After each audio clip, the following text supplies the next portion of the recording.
Gothic literature is a safe space for those who love the story of secrets, curses, the supernatural, horror, and ultimately old castles like those in Dracula, Frankenstein, and The Picture of Dorian Gray. So in this video, I'll talk about the main elements in Gothic literature, its history, and maybe some recommendations, well, especially for beginners.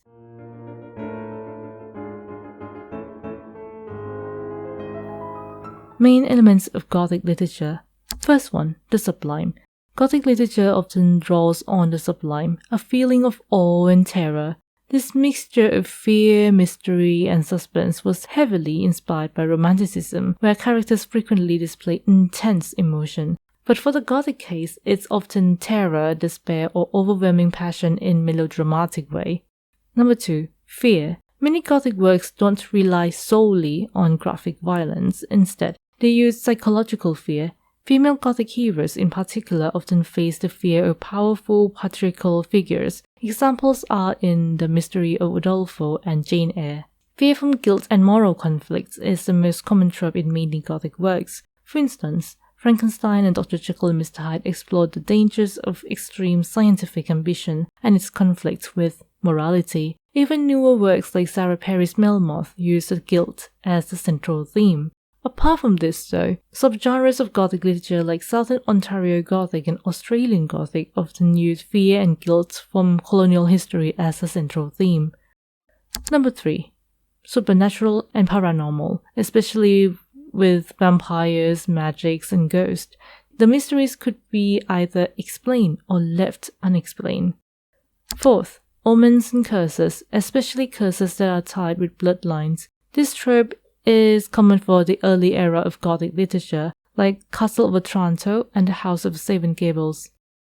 Next, death and decay. Literal death is a major element in a Gothic story that would make readers feel disturbed, of course, but it is also the decay that adds to the sublime feeling, like the decaying castle of the House of Usher or the decaying painting of Dorian Gray.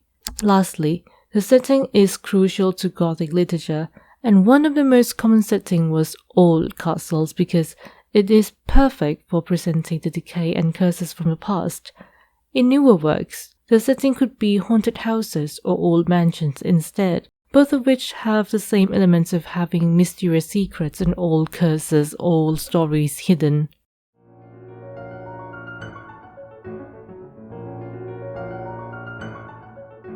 The history. Before Gothic literature, there is not much to talk about in terms of history, but we can definitely explore how or why this genre started, how it developed over time, as well as some important works and authors. There were many factors that led to the creation and popularity of the genre. For instance, Macbeth in 1606 by William Shakespeare is actually pretty Gothic and is a very influential piece of literature. The main Gothic elements are all there in Macbeth, including old castles, ghosts, fear, and guilt. Another factor that is arguably the most influential for Gothic literature is the mid-18th century graveyard poets, who wrote poetry fixated on themes of death, decay, and melancholy. The term graveyard poets was coined by William McNeill Dixon to describe uncanny and gloomy poems such as Thomas Gray's Elegy Written in a Country Churchyard, Thomas Parnell's Night Piece on Death, Robert Blair's The Grave, and Edward Young's Night Thoughts. And because many graveyard poets are clergymen, they usually integrated religion and morality into their dark poems, which is identical to Gothic literature and also the elements of Gothic literature I mentioned in the previous section. Another important factor to the popularity of Gothic literature is the Romanticism. The Romantic literature movement in the early 19th century, which rejected the rationalism of the Renaissance, also led people to write more Gothic works. Some people even consider Gothic as a subset of the Romantic works. There were other factors aside from what I mentioned that influenced the popularity of Gothic literature, like the Gothic revival movement in the 18th century or the tension between Protestantism and Catholicism. About the religion, for Protestant readers in Victorian England, the medieval and Catholic past kind of carried a sense of superstition and mystery, which made it an ideal for Gothic tales. Gothic Literature History and Development. The first Gothic novel is The Castle of Otranto, a Gothic story by Horace Walpole in 1764. It's a story filled with haunting castles, ghosts, and family curses. The story revolves around a lot of characters, but there's this Prince Manfred who tried to marry Isabella, the woman who was supposed to marry his son after his son died on the wedding day. A weird premise, I know, but there's more to it. After that, the book that was regarded as the second Gothic book and helped popularize the genre was The Old English Baron by Clara Reeve in 1778. She got inspired by The Castle of Otranto, and like Horace Walpole's books, she also wrote the introduction part as if she translated documents found in medieval times. But Reeve's spins on Walpole's Gothic framework is that she believed that the humor and fantastical elements in Walpole's story were too unbelievable. So she preferred to add more realism to her story and make the supernatural more probable. But anyway, this framework of keeping ghost stories to realism is another option for some authors in later years. Another author that we cannot not talk about when it comes to Gothic literature is Anne Radcliffe, with her key works being The Mystery of Udolpho in 1794 and The Italian in 1797. Radcliffe is well known for her elaborate descriptions of landscapes and settings, which makes it easier for the audience to immerse in a gloomy setting and getting the Gothic experience. But what she was most influential on was her female Gothic genre, which explores the theme of patriarchal authority. Also, the supernatural elements in her works are more explained. After these early Gothic literature, another wave started with the fateful event at the Villa Diodati on the banks of Lake Geneva in the summer of 1816. Lord Byron proposed a ghost story competition among 4 people: Lord Byron himself, Mary Shelley, who was Mary Godwin at that time, Percy Shelley, and John Polidori. This led to the creation of 2 iconic Gothic horror stories, Mary Shelley's Frankenstein and Polidori's The Vampire. If you're familiar with Lord Byron's name, you might have heard of the term Byronic hero, inspired by the characteristics of Lord Byron himself. Byronic heroes are often arrogant yet intelligent, an educated outcast, moody, cynical, and carry some sort of guilt and a mysterious past. Some Gothic characters that have this trope are Heathcliff in Wuthering Heights and Dracula. Another significant development of Gothic literature was when the so-called urban Gothic literature genre moved the setting from the medieval castles to the modern cities. The significant work of this genre are Dr. Jekyll and Mr. Hyde and The Picture of Dorian Gray, both of which set in the urban setting. And after the setting moved to the urban, later there was also an increasing trend of using the suburbs as a setting for Gothic books, especially for American Gothic literature. And when we speak about American Gothic literature, the most significant figure is, of course, Edgar Allan Poe. He wrote many famous Gothic poems and short stories like The Raven, Annabel Lee, and The Telltale Heart. His works are best known for their airy tone, focusing on the macabre and psychological terror. Many American Gothic literature focus on madness, anxiety, and effects of puritanical society. For example, Wieland by Charles Brockden Brown. This book is also regarded as the first American Gothic literature. Other examples, The Legends of Sleepy Hollow and Young Goodman Brown. This horror theme and exploration of the human psyche led to another Gothic subgenre, which is Southern Gothic literature, popularized in the mid-20th century. Southern Gothic focused on the grotesque and bizarre aspects of life, along with social issues, especially racism. The setting is usually small towns in the American South, and like many American Gothic, madness or mental issues is usually the main element. Some of the important works are As I Lay Dying, Absalom, and Good Country People. After the peak of Gothic literature, apart from Southern Gothic, many newer Gothic works start to adapt the story to fit their cultural landscape. For example, apart from the elements of fear and guilt, Australian Gothic integrates harsh landscapes and indigenous myth into the story. Examples are Picnic at Hanging Rock by John Lindsay, The Drover's Wife by Henry Lawson, and The Plains by Gerald Murnane.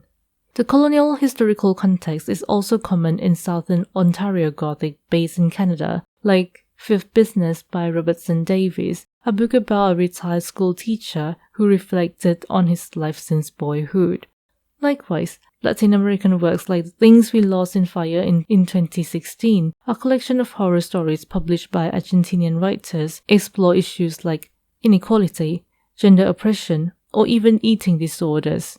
Apart from newer interpretation of fear and anxiety, there are still some books that were inspired by the classics. For example, Mary Riley was inspired by Dr. Jekyll and Mr. Hyde, and there is a new work called Dracula in 2018, written to be a prequel to Bram Stoker's Dracula. Gothic literature was also influential for other media, especially Gothic horror films after the World War I, and later alternative music like Gothic rock and Gothic metal. If you are interested about the history of Gothic films, Gothic rock, Gothic metal, or even Southern Gothic, please tell me in the comments so that I can keep those topics in mind for later.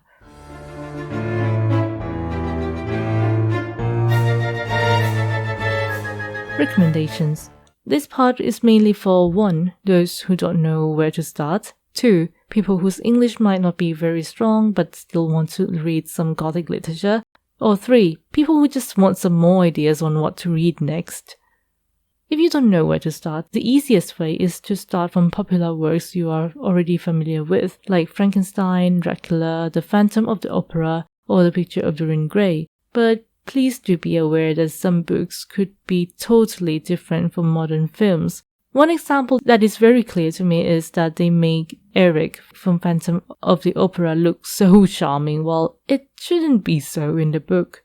But if those popular classics are a bit too heavy for your liking, you can start with Gothic novellas or short stories like Camilla or Lure the Witch. Short stories like The Fall of the House of Usher, The Telltale Heart, and The Canterville Ghost. The last one was written in a more humorous tone, by the way. But if language is really your barrier, then children's Gothic books like the series of Unfortunate Events will definitely make it easier for you to get into Gothic. There are 13 of them, but you can kind of read each of them as a standalone. But trust me, after reading one, you'll want to know what comes after the end of each book anyway, so just read the whole 13 books. Another way is to read newer Gothic works. Most of these are quite relatable and the language is easy enough to read through, unlike the classic ones. Melmoth from Sarah Perry is my personal favorite. Some other examples of novels published after the year 2000s are The 13th Tale in 2006, The Lights of Prague in 2021, and The Briar Book of the Dead in 2024. But you can think about why you want to get into Gothic from the start. Is it because of vampires? Then you might want to try Vampire, of course, Dracula, Camilla, or Varney the Vampire. Actually, The Blood of the Vampire, about a young girl whose her friend all fell ill with vampire-like symptoms for some odd reason, is another interesting one. Wait, did I forget to mention Interview with the Vampire? But if you love dark castles and gloomy manners, then you can find those in The Castle of Otranto, The Mysteries of Udolpho, Wuthering Heights, The Fall of the House of Usher, and The Haunting of Hill House. Or, if you want a bit more science touch to it, you know what, let's just say if you want mad scientists, then you can try Frankenstein, Dr. Jekyll and Mr. Hyde, and The Island of Dr. Moreau. Another interesting one for book lovers is The Shadow of the Wind, about a young boy who found this Shadow of the Wind book in a hidden library called The Cemetery of Forgotten Books. But really, my best recommendation is just that you read anything that you want to read. Don't feel the pressure of reading all the classics if you go through some pages and you feel like you don't want to read it anymore. Reading is supposed to be fun, or at least enjoyable, not a torture.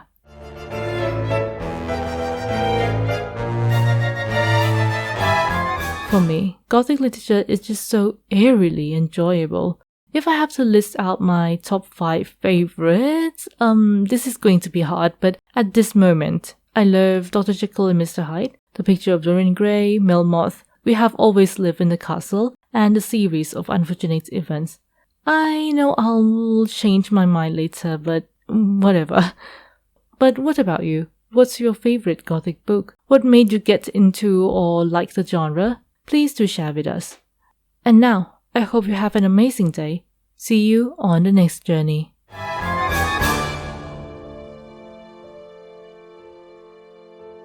I am back. I'm back. I was so afraid of taking a month off from YouTube, but I did it.